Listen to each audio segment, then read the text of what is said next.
Hello and welcome to this latest of the Business Spotlight series. I'm delighted today to be joined by Braddon Quayle from Number 9 Bar and Kitchen based in Kirkby Lonsdale. Hi Braddon, how are you? Right. I'm very well. What about you? Good. Looking forward to chatting to you today, learning more about Yeah. yourself and the business. So, with that in mind, could you give us a bit of background, on yourself and the business that you're owning at the moment? Yeah. So in terms of myself, I'm originally from the area. I'm from Kendal originally, and then I went down to Manchester for uni it's about 16, 17 years ago.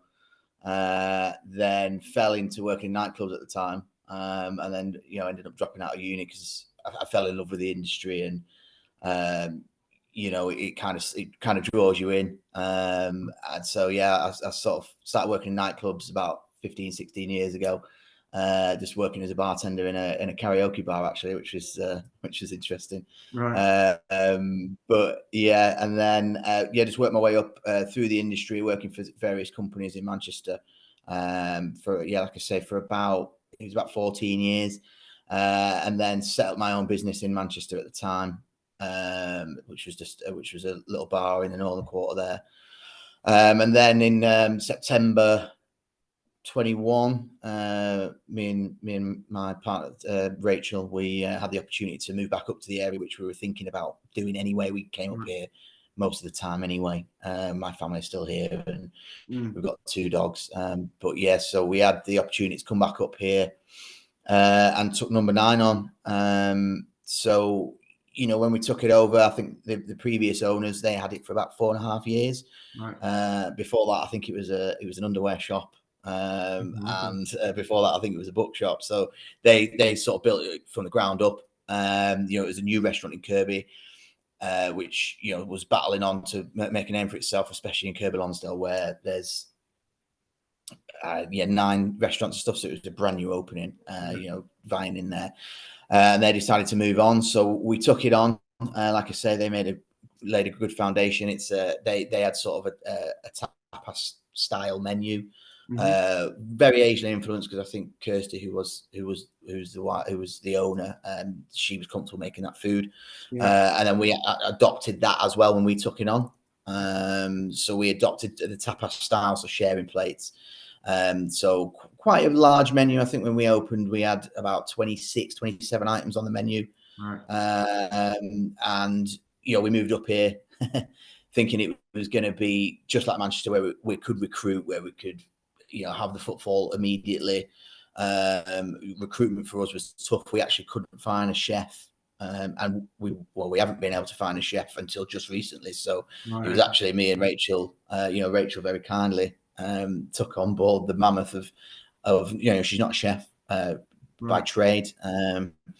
So she took on the mammoth job of creating menus and cooking in there on her own, with me sort of ducking in and out when it was busy. So, that was a big learning curve. My sort of background is mainly wet led. So I've worked in bars and restaurants, but I was mainly sort of front of house, working behind the bar, cocktails, things like that. So that was my focus. And then, like I say, Rachel very kindly went in the kitchen. And carried on really from the previous owners. Had a good base, like I say, a good reputation, and obviously the pressure was on us to keep that up, but also just strive to improve as well. I think we've done that quite well. We've stuck with the tapas even with the new chefs on. I think we offer something completely different within Kirkby Lonsdale and also within the area as well. Typically people think tapas is Spanish. I suppose it is a Spanish word, but I suppose it's word association, isn't it? You can't say sharing plates or small plates, because people, you could probably say it in Manchester, but I suppose up in Cumbria, it can be a little bit behind the curve in terms of word association and things like that. So we stuck with that word, but we do international food. So it's based all over the world. I think at the moment on the menu, we have got quite a lot of British stuff on there. So it's British menu. So we use a lot of venison at the moment and things like that. We keep it seasonal. But there's dishes on there from Asia, Mexico. I think we've got an African dish on the moment as well. So we focus on that. We've only got a small restaurant. It's only 24 covers. So what that gives us the opportunity to do is really focus on the quality of service, and making sure that the small number or the dwindling number of customers that the area does have, we actually have the opportunity to make sure that we get to know them if they're regulars, or even if they're not regulars. I mean, we've got people who come maybe twice a year to the area, but then we know what they had last time, or what they like to drink and things like that. It's those little touches that I think differentiate a top restaurant from the rest of the restaurants. So with a small cover base, we have the opportunity to do that. Also with me and Rachel now being front of house, focusing on our business, we can focus on, like I say, we're the face of the business, but we're here every day, all day, literally, because we live above as well. So there's no excuse, unfortunately. But yeah, we've now got 2 chefs on board who are, they're great. They're really, really good. Jacob and Jamie, they've got a lot of experience. They've worked in some top quality restaurants. Jamie, who's trade is pastry chef. He's our sous chef at the minute. He's actually he's worked out in Australia and a few other places. So, the food we're creating now is certainly, she won't mind me saying, it's certainly a level above Rachel's, because they're trained chefs at the end of the day. And we now are really trying to champion and focus on local produce. We work with our local suppliers, especially with our meat suppliers. Fruit and veg is quite difficult, especially in this time of year, but our suppliers are local, and we sort of give them homework to try and find us local producers as much as they can. But with our meat suppliers, Cornvale, they're just down the road. I think it's Mellings, so it's about three miles down the road. They really focus. Their farmers and their local farm community are absolutely unbelievable. We actually had the opportunity to go to a couple of their farms recently, and the quality of produce that they're knocking out is unbelievable.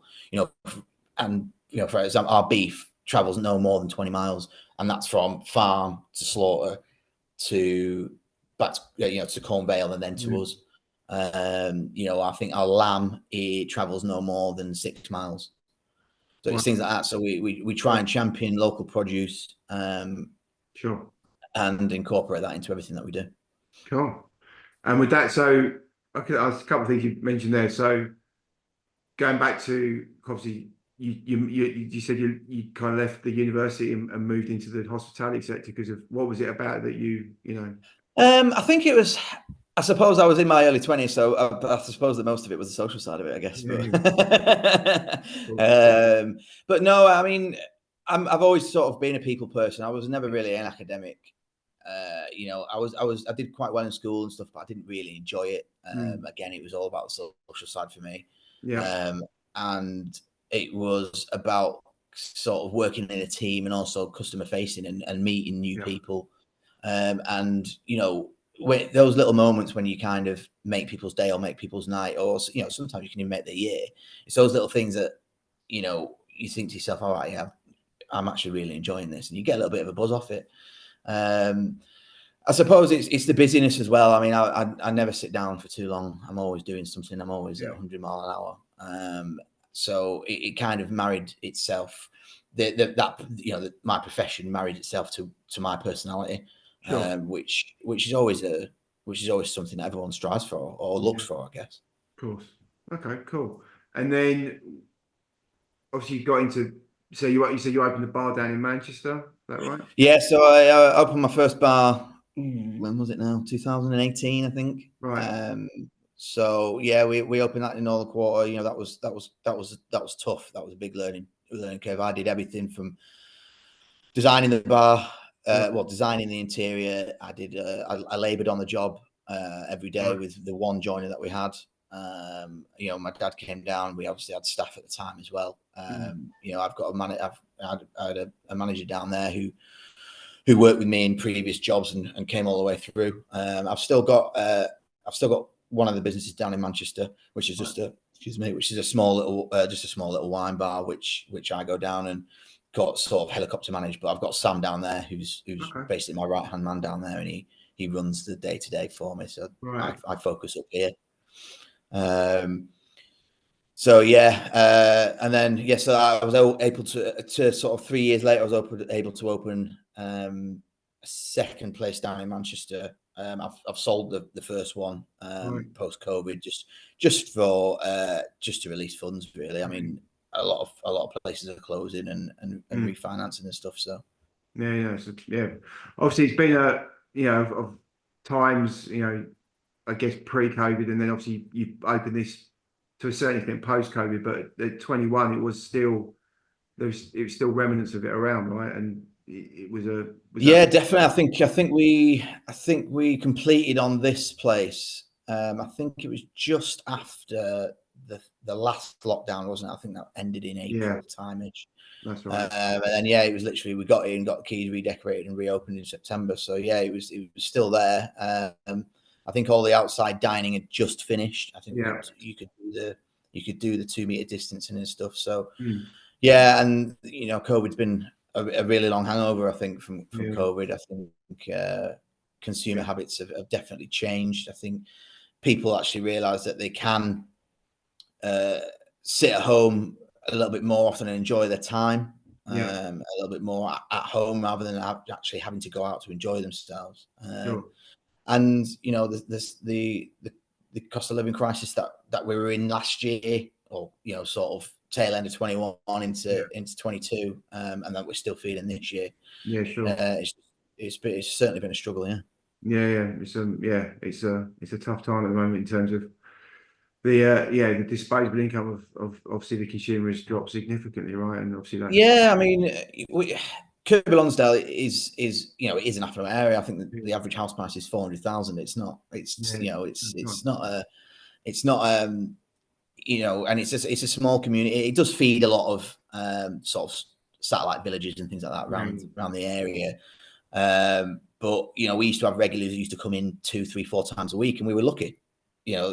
I think a lot of places don't really get that. no, Unless it's say your local pub and you've got one pub in a village sort of thing. But we've certainly seen a change in that. Those people used to come to us 2 or 3 or 4 times a week. yeah, We're probably seeing them maybe once a month, if not once every 3 months, sort of thing. yeah, So it's like you said, the disposable income, even of the higher earners, middle higher earners, or however much they're earning, I think everyone's feeling the pinch at the minute. no, And they've got to decide: do we still go out, or can we enjoy ourselves staying at home? yeah, But then the other side of it is are people saving for holidays? Are they saving for those things that are once in a lifetime or once in a year things? And they're yeah, saying, well, what can we actually cut back? What is a luxury? And I think that going out, in a lot of people's eyes, is a luxury, yeah, especially, like you say, with the increased costs. yeah, no, 100%. So how have you kind of managed your way through the last couple of years with all those kind of challenges?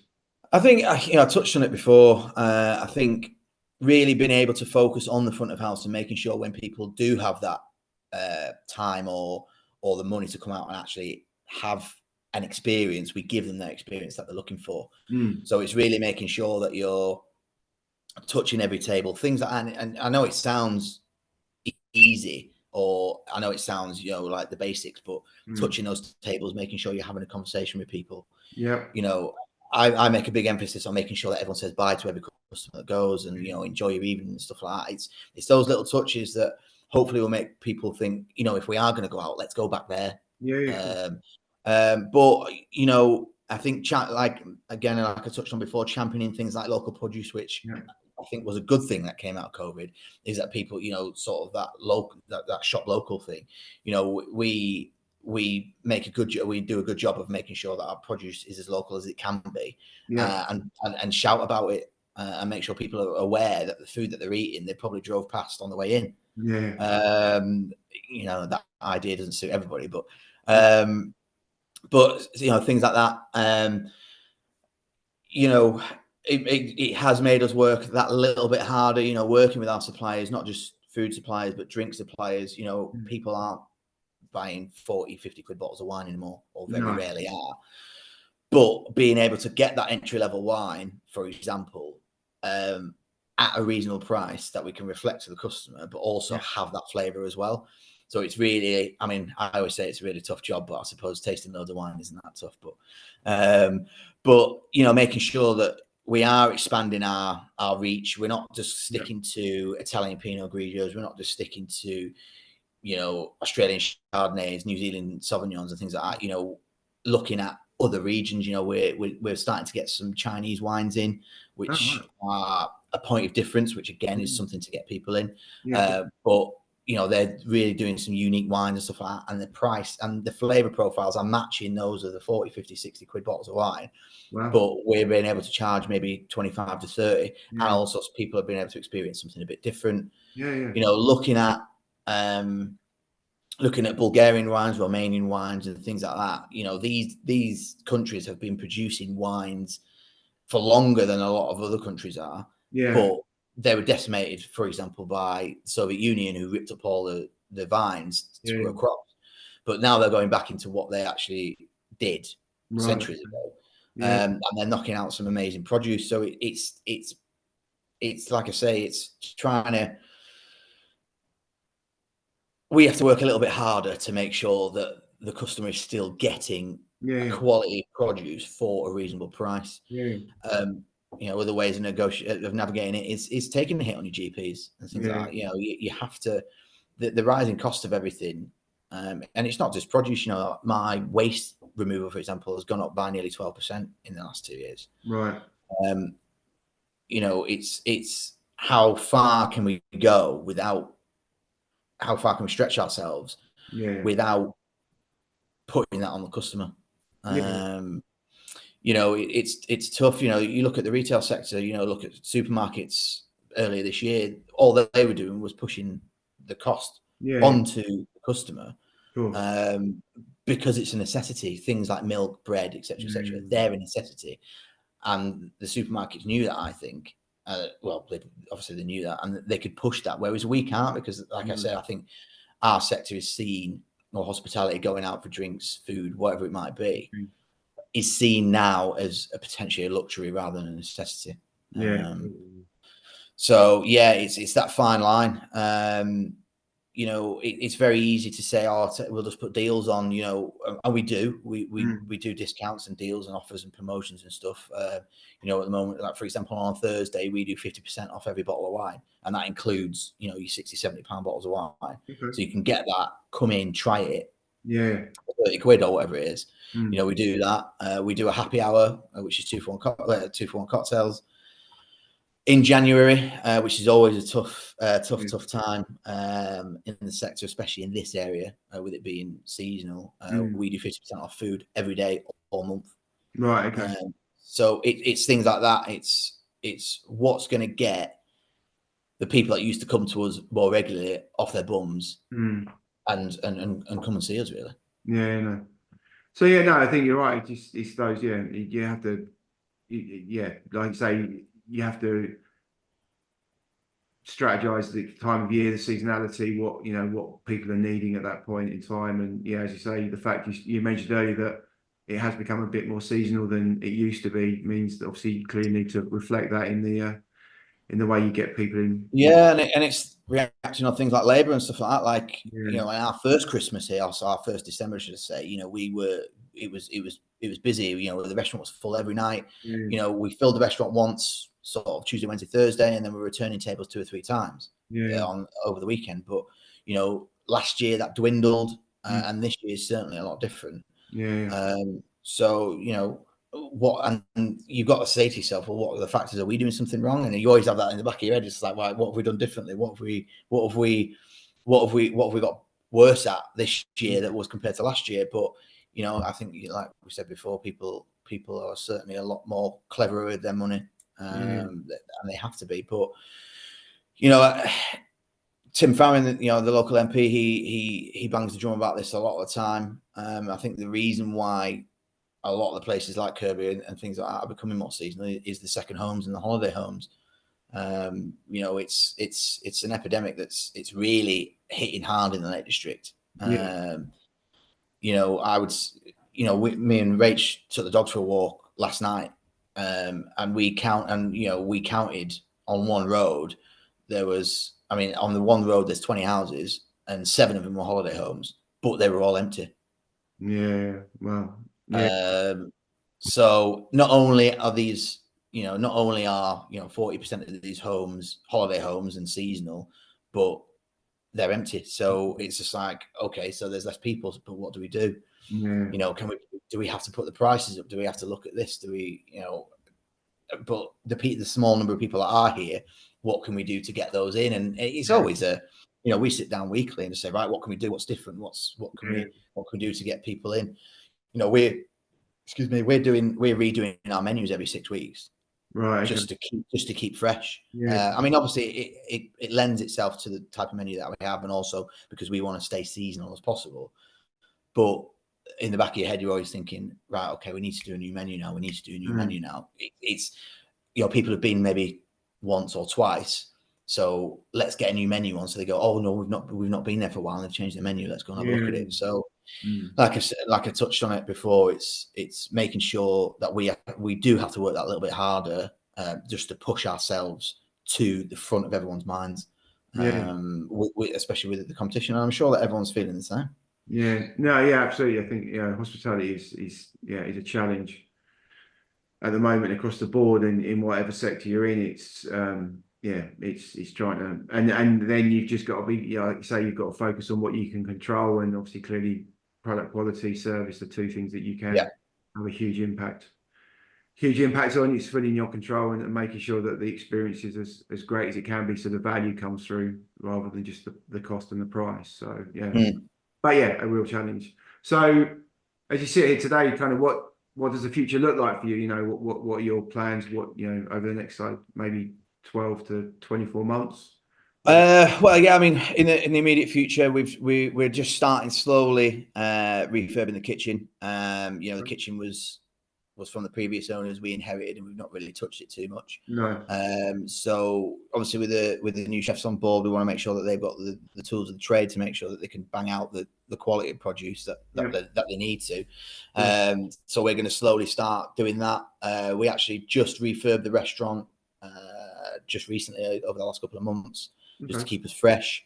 One thing that me and Rachel are looking at is maybe doing a sort of outdoor catering thing.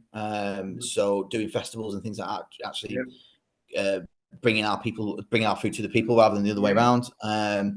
We actually, Kirkby Lonsdale has a Christmas market,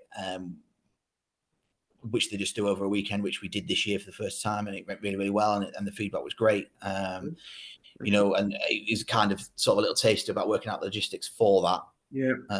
And how it would work, and how the food could translate into a box rather than on a plate. So that's kind of what we're looking at. It's just I think the last 2 years have just been mainly focused on getting by, and I know that sounds a bit glib, but it was just a case of getting by. And I think this year we've really more of a conversation between ourselves is stay positive and hold the faith, and making sure and have faith in what we're doing, I think, is the main thing.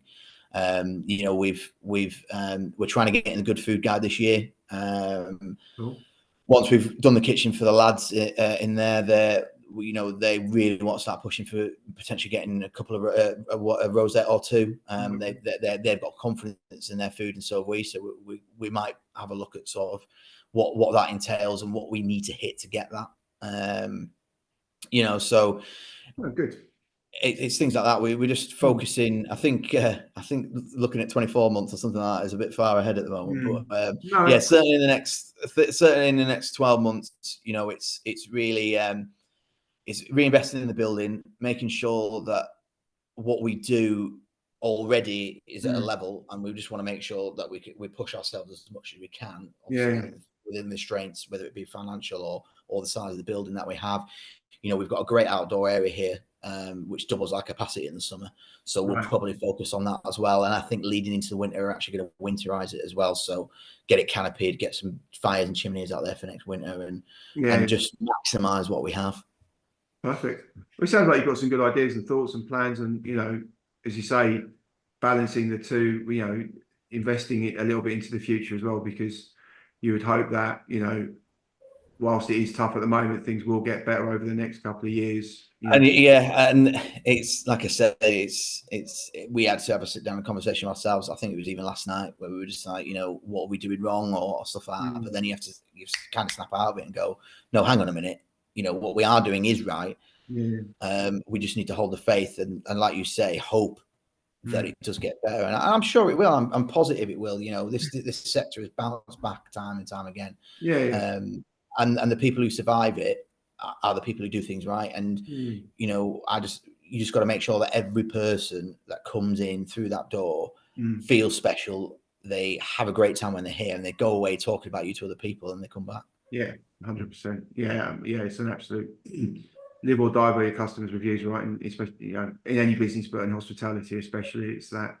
Yeah, I mean, you can always look at TripAdvisor on for hours on end, scrolling around, going, "Oh God!"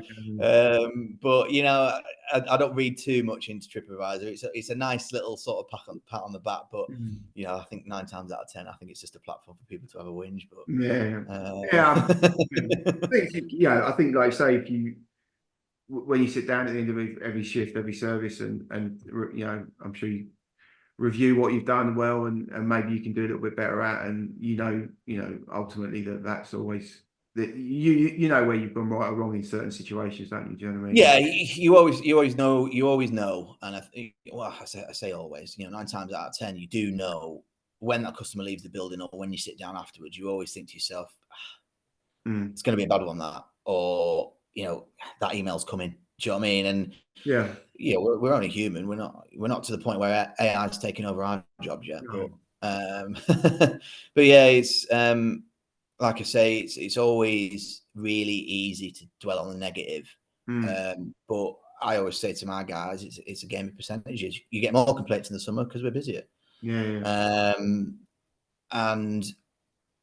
yeah, like I say, going back, it's always really easy to focus on the negative and stuff, but you've just got to, the negative you've got to take on board, take it on the chin, improve from it, because otherwise there's no point. And just keep striving for that. Well, I say strive for perfection. I think that's a bit corny, but strive for the best, and that's it. I think perfect. I mean, I think any feedback is great feedback, whether it's you perceive it as a complaint or recognition or compliment. Any feedback is what it is. That's exactly what it is. It's feedback, and it's about. Yeah, they're taking a snapshot of you, your business, and your food. And at the time, have you dropped the ball?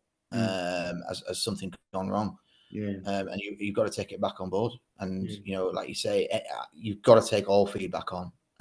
Good, bad, and if anything, bad feedback is probably better. Well, I always looked at it as the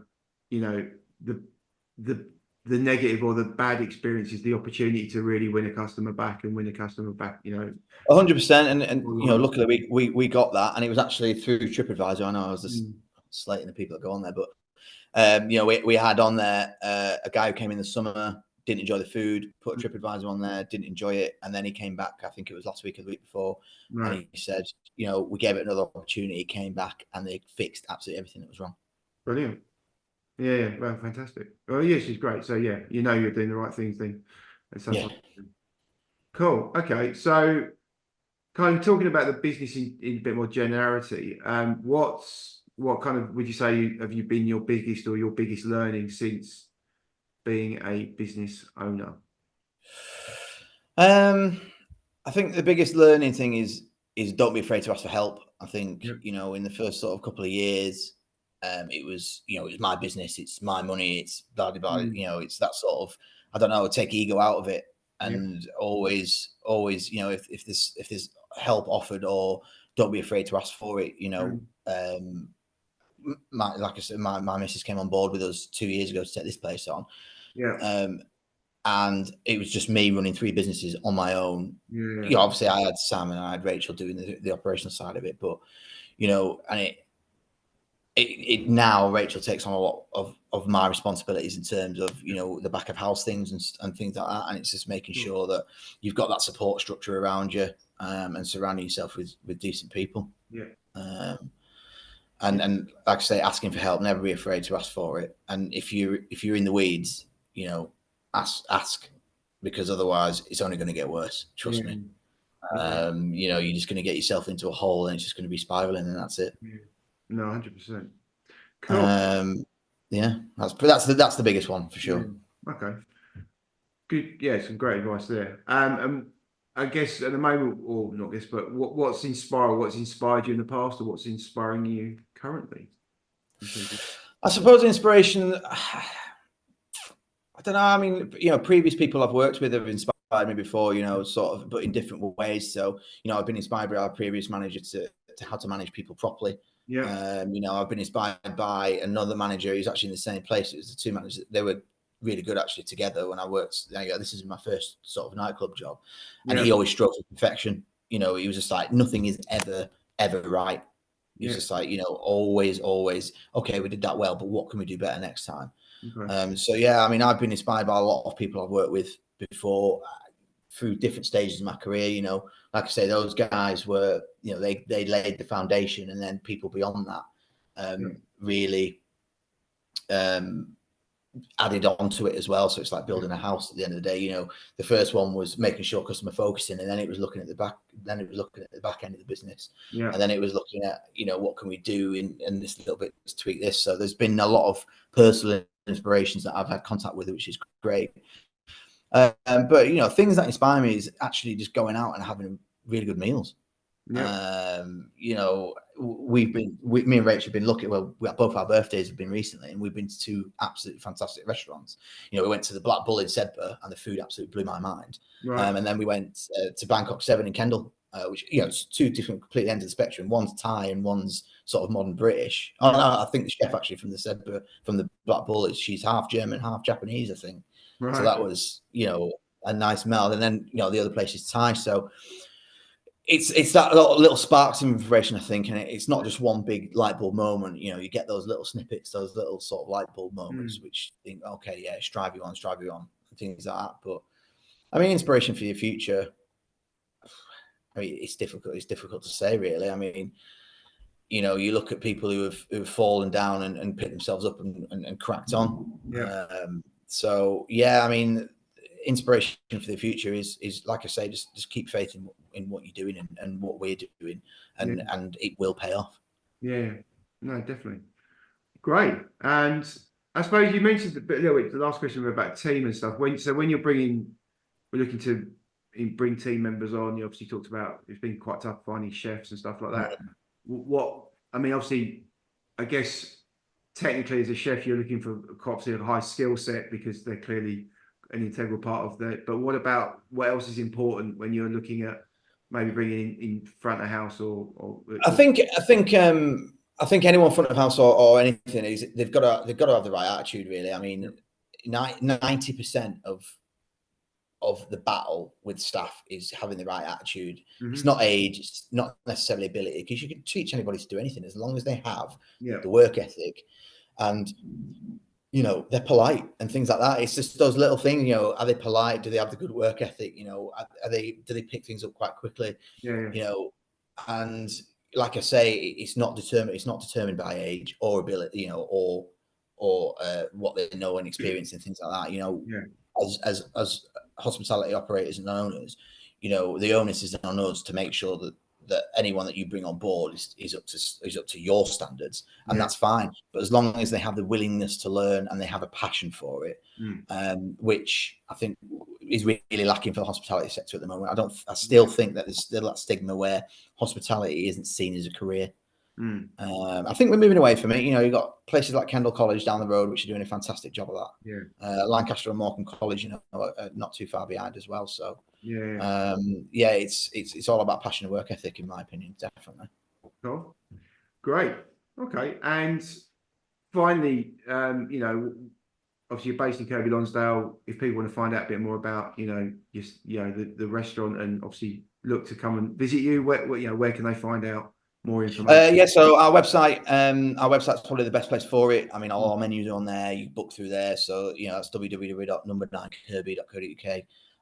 Rach actually does our social media. So our Instagram is absolutely fantastic. We put our food and drinks on there all the time and things like that.